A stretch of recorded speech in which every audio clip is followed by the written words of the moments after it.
주시는 주님의 말씀은 마태복음 24장 42절부터 44절입니다. 마태복음 24장 42절부터 44절의 말씀을 읽어드리겠습니다. 그러므로 깨어있으라.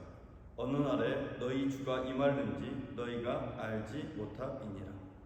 너희도 아는 바니 만일 집 주인이 도둑이 어느 시각에 온 줄을 알았더라면 깨어있어 그 집을 뚫지 못하게 하였으리라.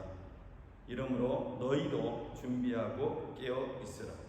생각하지 않은 때에 인자가 오리라. 아멘. 마태복음 25장 32절부터 깨어있으라는 권고가 나옵니다.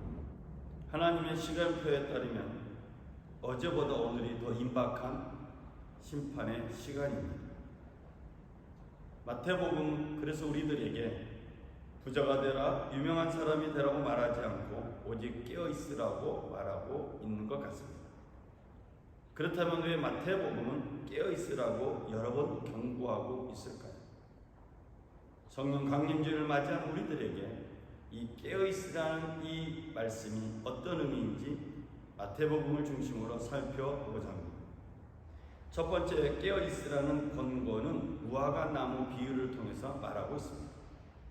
그 가지가 연하여지고 잎사귀를 내면 여름이 가까운 줄을 아나니 이와 같이 너희도 이 모든 일을 보거든 인자가 곧 문 앞에 이른 줄 알라.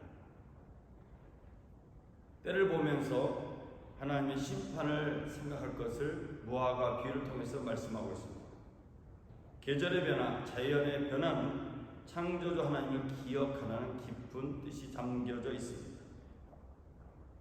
인자의 오심, 메시아의 오심은 반드시 이루어질 사건이라고 마태복음 말씀하고 있습니다. 그래서 무화과 나무 비유를 통해서 주님은 이 세상에 현혹당하지 말고 주님의 오심을 준비하라고 말씀하고 있습니다. 로마서 12장을 통해서 주님의 오심을 이렇게 준비하라고 성경은 말씀합니다. 형제 자매 여러분, 그러므로 나는 하나님의 자비하심을 힘입어 여러분에게 권합니다. 여러분의 몸을 하나님께서 기뻐하실 거룩한 산제물로 드리십시오. 이것이 여러분이 드릴 합당한 예배입니다. 여러분은 이 시대의 풍조를 본받지 말고 마음을 새롭게 함으로 변화를 받아서 하나님의 선하시고 기뻐하시고 완전하신 뜻이 무엇인지를 분별하도록 하십시오. 자연의 변화도 하나님의 뜻이 담겨져 있습니다. 우리 몸의 변화 속에도 하나님의 뜻이 담겨져 있습니다. 자연의 변화는 반복되는 것처럼 보이지만 자연의 변화를 자세히 살펴보면 어떤 정점을 향해 달려가고 있는, 마치 종점을 향해 달려가고 있는 기차와 같다는 생각이 듭니다. 우리 몸 역시도 종점을 향해서, 어떤 정점을 향해서 달려가고 있는 기차와 같습니다. 그러므로 때를 분별하는 사람들, 즉 깨어있는 사람들은 하나님의 예배자로 나가게 됩니다. 자연의 변화를 통해서 우리에게 예배할 시간이 그렇지 많이 남아있지 않다는 것을 알게 됩니다. 우리 몸의 변화를 통해서 하나님 앞에 나가는 예배 시간이 얼마 남지 않았음을 깨닫게 됩니다.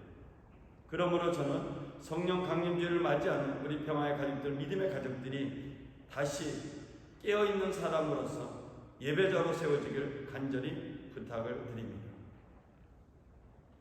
두 번째, 깨어있으라는 권고는 노아의 때와 같다고 마태복음은 말합니다. 홍수전에 노아가 방주에 들어가던 날까지 사람들이 먹고 마시고 장가들고 시집가고 있으면서 홍수가 나서 그들을 다 멸하기까지 깨닫지 못하였으니 인자의 임함도 이와 같으리라. 사랑하는 여러분, 깨닫지 못하면 멸망하게 된다고 마태복음 성경은 경고하고 있습니다. 역사를 통해서 깨닫지 못한 사람들은 역사의 현장에서 멸망당합니다. 우리는 세계 역사를 공부하면서 역사가 주는 교훈을 잊어서는 안 됩니다. 우리 민족 역시 하나님의 간섭 가운데 여기까지 왔고 하나님의 간섭하신 역사, 그 공부를 제대로 하지 못하면 우리도 하나님의 심판을 받게 될 것입니다. 저는 우리 영상으로 예배드리는 우리 믿음의 가족들과 평화의 가족들이 함께 잘 살 수 있는 세상을 만들어가는 일에 앞장섰으면 합니다. 우리가 깨어 있어야 우리가 어디로 가고 있는지, 어느 시대에 살고 있는지, 어떤 상황인지를 알게 됩니다. 좌나 우의 사상적인 분리나 심판이나 경쟁이 아니라 가지자와 가지지 못한 자의 경쟁이나 분리가 아니라 우리는 하나님의 창조의 섭리 가운데 하나라는 의식을 가지고 하나님의 때를 이루어가는 그런 하나님의 사람들이 되었으면 합니다. 그래서 두 번째 깨어있으라는 공고는 우리에게 깨닫지 못하면 멸망의 길을 걸을 수밖에 없다는 심각한 경고의 말씀입니다. 누구든지 하늘나라를 두고 하는 말씀을 듣고도 깨닫지 못하면 악한 자가 와서 그 마음에 뿌려진 것을 빼앗아 간다. 길가에 뿌린 씨는 그런 사람을 두고 하는 말이다. 성경의 말씀, 성경에 나와 있는 진리의 말씀들은 깨달아야 진리로 보입니다. 공부를 많이 했다고 해서 종교적 수행을 많이 했다고 해서 진리에 이르지는 않습니다. 성경 공부를 많이 하고 깨달음이 없으면 다른 사람을 정죄하게 됩니다. 그러므로 두 번째 깨어있으라는 권고는 오늘 우리들에게 우리의 몸과 마음이 깨끗해져야 진리에 이를 수 있음을 말씀하고 있습니다. 저는 우리의 평화의 가족들, 믿음의 가족들이 주님의 보혈로 욕망에 빠진 우리의 몸과 마음을 씻었으면 합니다. 이 시대는 우리나라뿐만 아니라 온 세상은 욕망에 빠져 있습니다. 욕망에 빠져서 그 길이 멸망의 길인지도 모르고 달려가고 있습니다. 많은 물건을 생산하지만 많은 물건을 생산함을 통해서 지구가 얼마나 고통을 겪고 있으며 그 고통이 곧 우리들의 다가올 멸망의 시간임을 깨닫지 못하고 있습니다. 그러므로 깨어있는 사람은 주의 보혈로 자신의 몸과 마음을 깨끗하게 하는 사람입니다. 축제로 떠들썩한 세상에서 깨어있는 사람들, 그런 사람들이 참된 그리스도인들이고, 참된 그리스도인들은 주의 보혈로 자신의 몸과 마음을 깨끗하게 합니다. 세 번째, 깨어있으라는 권고는 누가 데려감을 당할지 알 수 없다는 것입니다. 그때 두 사람이 밭에 있음에 한 사람은 데려가고 한 사람은 버려둠을 당할 것이요, 두 여자가 맷돌질을 하고 있음에 한 사람은 데려가고 한 사람은 버려둠을 당할 것입니다. 깨어있는 사람은 마땅히 두려워할 대상을 두려워하는 사람입니다. 우리가 인자오심을 두려워하는 것은 구원과 심판의 결정에 우리에게 있지 않기 때문입니다.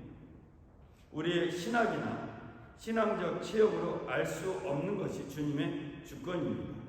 주님께서 선택하시고 천국과 지옥의 심판을 주님께서 하실 터인데 우리는 그 심판에 있어서 우리의 힘을 발휘할 수가 없습니다. 그러므로 깨어있는 사람은 두려워할 대상을 바르게 제대로 아는 사람입니다. 너희가 누구를 두려워해야 할지를 내가 보여주겠다. 죽인 다음에 지옥에 던질 권세를 가진 분을 두려워하여라. 그렇다 내가 너희에게 말한다. 그분을 두려워하여라. 두려워할 대상을 제대로 아는 사람이 깨어있는 사람입니다. 깨어있는 사람들의 특징은 오직 하나님만 바라본다는 것입니다. 우리 평화의 가족들, 또 영상으로 예배드리는 믿음의 가족들이 깨어있는 사람들이 되었으면 합니다. 부자나 유명한 사람이나 똑똑한 사람이 되는 꿈과 노력도 소중합니다. 하지만 하나님의 마음을 가진 부자가 되었으면 좋겠습니다. 그냥 유명한 사람이 아니라 하나님 아버지의 마음을 가진 유명한 사람이 되었으면 좋겠습니다.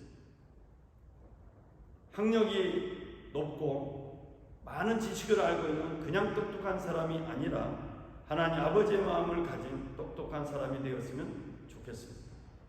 성령 강림주의를 맞이한 우리 평화의 가족들과 믿음의 가족들이 깨어있는 사람들이 되어서 하나님의 때를 준비하고 예배하며 하나님의 선한 진리 가운데 행함으로 선한 열매를 맺는 아름다운 하나님의 사람들이 되시기를 주의 이름으로 부탁을 드립니다. 오직 하나님을 바라보면서 깨어있는 사람들 속에 들어가고 하나님 말씀과 진리로 거룩하여져서 성령으로의 열매 맺는 깨어있는 사람들이 되시길 주님의 이름으로 축원을 드립니다. 기도하겠습니다.